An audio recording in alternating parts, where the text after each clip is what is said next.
Hello students, let us start revision of a new chapter, fractions and decimals.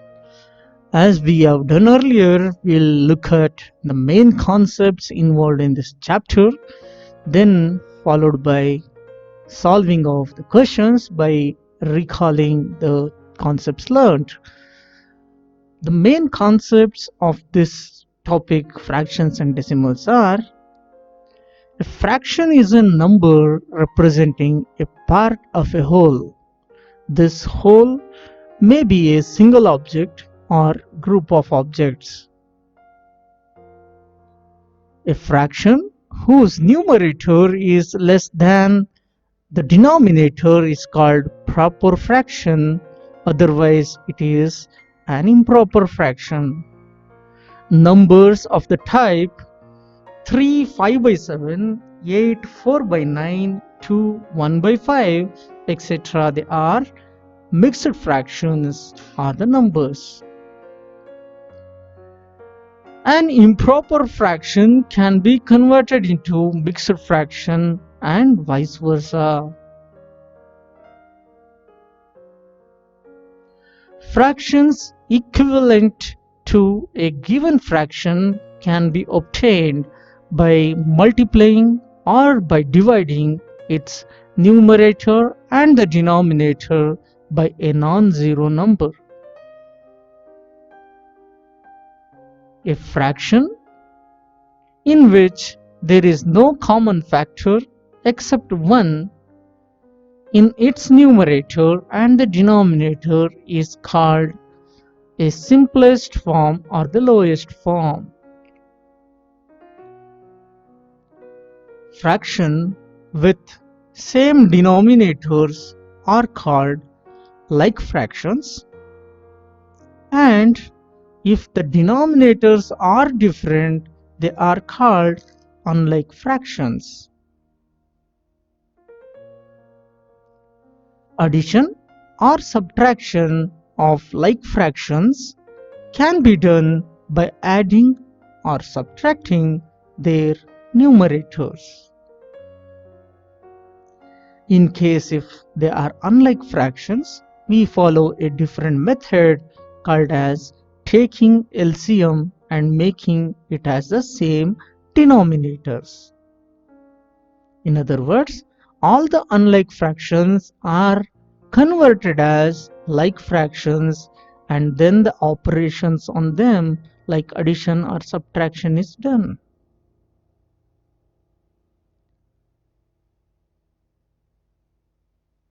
Fractions with denominators 10, 100, etc. can be written in the form using a decimal point called as decimal numbers or decimals. Place value of the place immediately after the decimal point, that is, tenths place, is 1 by 10. That of the next place is 1 by 100, and so on. Fractions can be converted into decimals by writing them in the lowest form with denominators 10, 100, and so on. Similarly, decimals can be converted into fractions by removing their decimal points and writing 10, 100, etc. in the denominators depending on the decimal places in the decimals. Decimal numbers can be compared using the idea of place value and then can be arranged in ascending or descending order. Decimals can be added or subtracted. Many daily life problems can be solved by converting different units of measurements such as money, length, weight, etc. in the decimal form and then adding or subtracting them.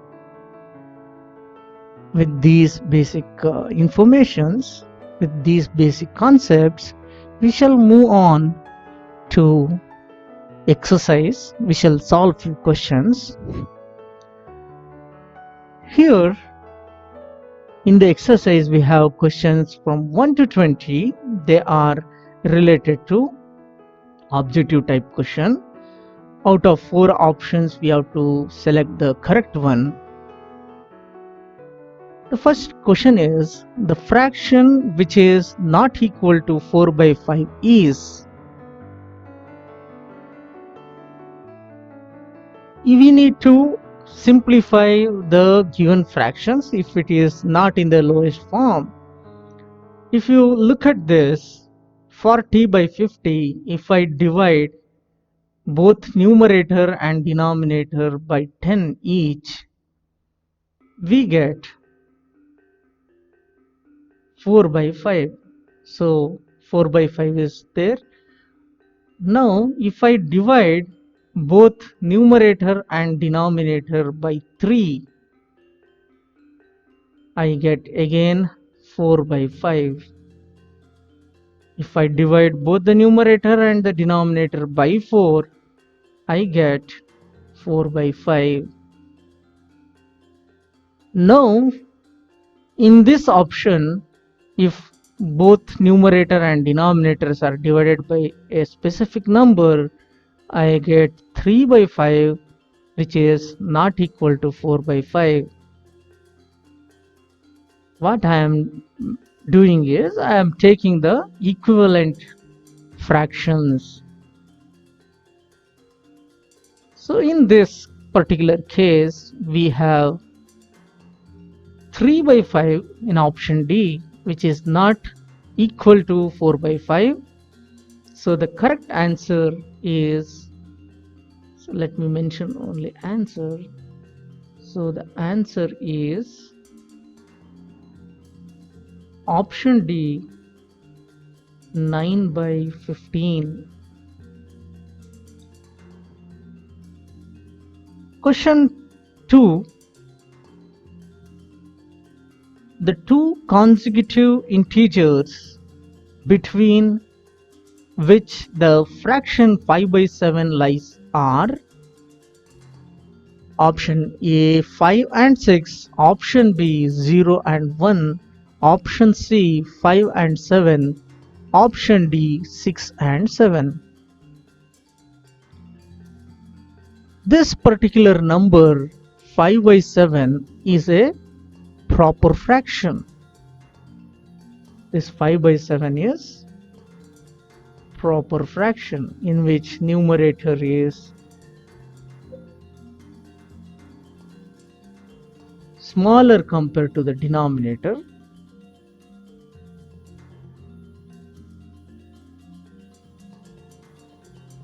Numerator I'll represent with NR. Numerator is smaller compared to the denominator. The value lies between 0 and 1. Therefore, the number lies between 0 and 1. Option B is the right answer. So answer is B, 0 and 1. Third question. When 1 by 4 is written with the denominator as 12, then its numerator is. This 1 by 4 is written as the denominator 12. So it means that I need to multiply certain number to both numerator and denominator, then only I'll be getting the denominator as 12. So what should be multiplied here? Here we know that 4 multiplied to 3 will give 12. So 3 has to be multiplied here. So 3 should be written on the numerator. So 3 ones are 3 fours are, so 1 by 4 is obtained. So this is a concept related to equivalent fraction. So by multiplying 3 to both numerator and denominator, we get denominator as 12, hence the numerator must be 3. So the answer is option A, 3. Next one, question number 4. Which of the following is not in the lowest form? The numbers, when they are not divisible in both numerator and denominator by a number, we say that the number is in the lowest form. In other words, there should not be common factor other than 1. If you consider 7 and 5, the common factor of 7 and 5 is 1. So let me mention it separately here as options. In A we have common factor of 7 and 5 is 1. In the option B we have the common factor of 15 and 20 is 5. Both are divisible by 5. So the common factor is 5 there.